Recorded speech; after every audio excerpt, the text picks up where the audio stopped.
Many years ago, in a small fishing village by the sea, a man named Obed became famous for his simple yet profound greeting, "The Lord is my shepherd," and without fail, his response to anyone who asked how he was faring would be, "I shall not want."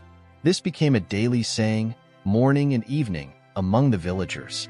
Obed was a humble fisherman who found joy and gratitude in his work, always thanking God for being his guide and provider. His unwavering faith and cheerful demeanor made him beloved by all. Word of Obed's popularity spread far and wide until even the king heard of the fisherman's fame. The king, a man of pride and power, felt threatened. How could a simple fisherman, a man without royal blood, a crown, or a throne, command such admiration? The king decided he must test the fisherman and remind the people where true authority lay.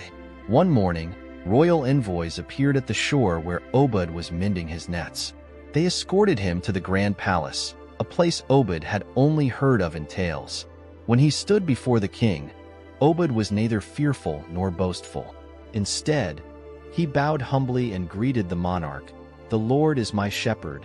The court fell silent, and the king's eyes narrowed. The king leaned forward, his voice low but commanding. "Fisherman, your faith and words have made you known across the land. I will give you a task. If you succeed, you shall be rewarded. Fail, and you will lose your place among the people." Obed's face remained calm. "Your Majesty, I am just a servant of God and a fisherman on this land. What is it you require of me?" The king removed a glittering ring from his finger. It shone like the sun, adorned with jewels that sparkled in the light. "Take this ring," the king commanded. "Keep it safe, and on the day of the great festive celebration, return it to me. If you do this, I shall name you custodian of the royal ring, an honor never before given to one of your station." Obed accepted the ring with a smile. "I thank you, your Majesty. I shall guard it as I do my faith." Obed returned home and showed the ring to his wife, Miriam. She marveled at its beauty as he explained the king's command. Obed then hid the ring in a wooden box beneath their bed, a place he considered safe. Days passed, and Obed continued his routine of fishing and praising God, unaware of the storm brewing within his household.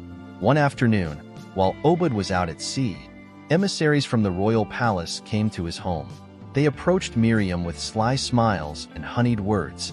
"The king's ring is a treasure too grand for a fisherman," one said. "You must help us retrieve it." Miriam's face hardened. "I will do no such thing. My husband trusts me, and I shall not betray him."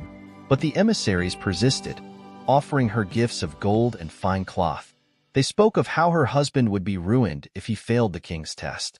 Overwhelmed by their words and the temptation of riches, Miriam's resolve crumbled.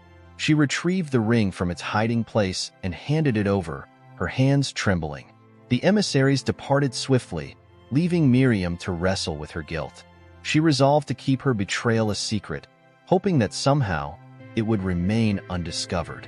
3 market days before the festive celebration, royal envoys visited Obed to remind him of his duty.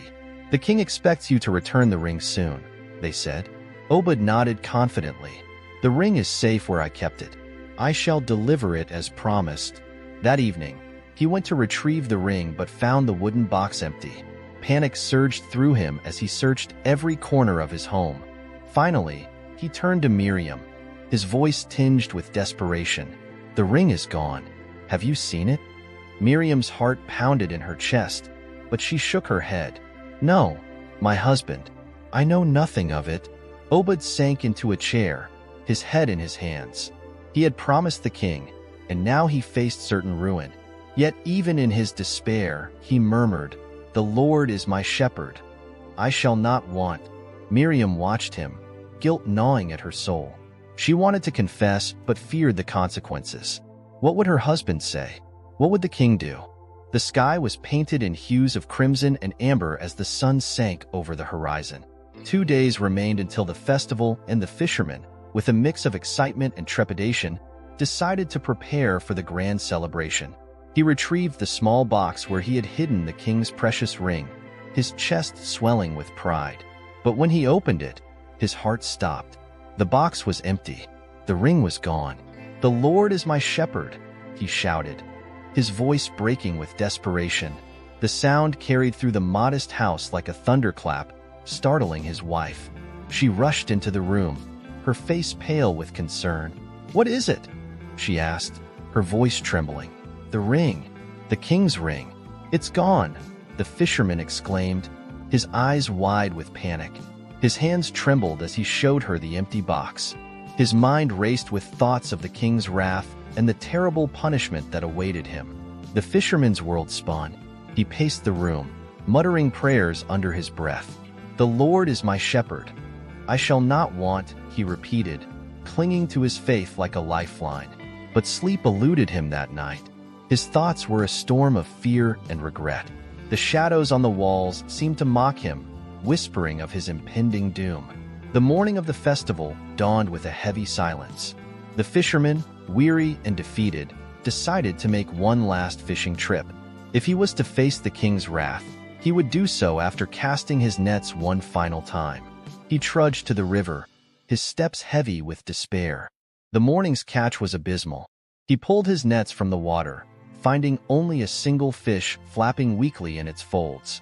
A bitter laugh escaped his lips as he stared at the meager prize. He couldn't even sell it. No one would pay for such a small catch. Resigned, he carried the fish home. When he arrived, his wife offered to prepare the fish for their meal, but he waved her off. "No," he said, his voice hollow. "I will prepare it myself. It will be my last meal before I face the king." He sat at the kitchen table, the fish laid before him. As he cut it open, his knife struck something hard. A loud clink echoed in the room. Frowning, he sliced further, his hands trembling. And then he saw it, the glint of gold amidst the fish's innards. His breath caught in his throat as he pulled the object free. It was the king's ring. The fisherman stared at the ring, disbelief washing over him. Tears filled his eyes as he fell to his knees, clutching the ring to his chest. "The Lord is my shepherd," he whispered, his voice shaking with gratitude. When the time for the festival came, the fisherman dressed in his finest clothes and made his way to the grand venue. The air was alive with music and laughter, but the fisherman's steps were steady, his heart light with newfound hope. As he approached, the king's men eyed him with smug anticipation. They had no doubt that he would fail to produce the ring. The king, resplendent in his royal robes, called for the fisherman to step forward. The crowd hushed, all eyes on the humble man. "Do you have the ring?" the king asked, his tone cold. The fisherman reached into his inner pocket, his movements deliberate. He pulled out the ring and held it high, its golden surface gleaming in the sunlight.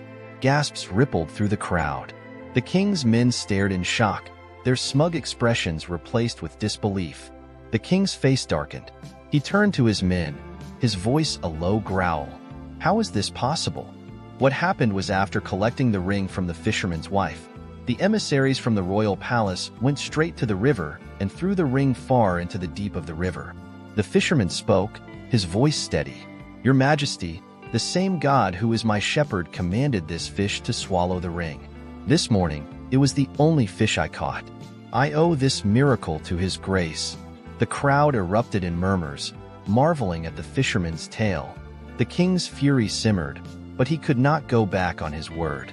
With a reluctant nod, he declared, "You have fulfilled your duty. As promised, you shall live.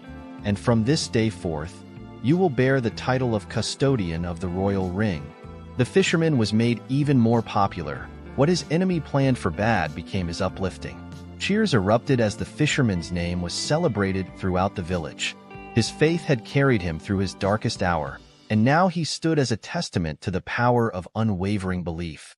From that day forward, the fisherman's story was told far and wide, a tale of faith, perseverance, and the miraculous ways in which the shepherd cares for his flock.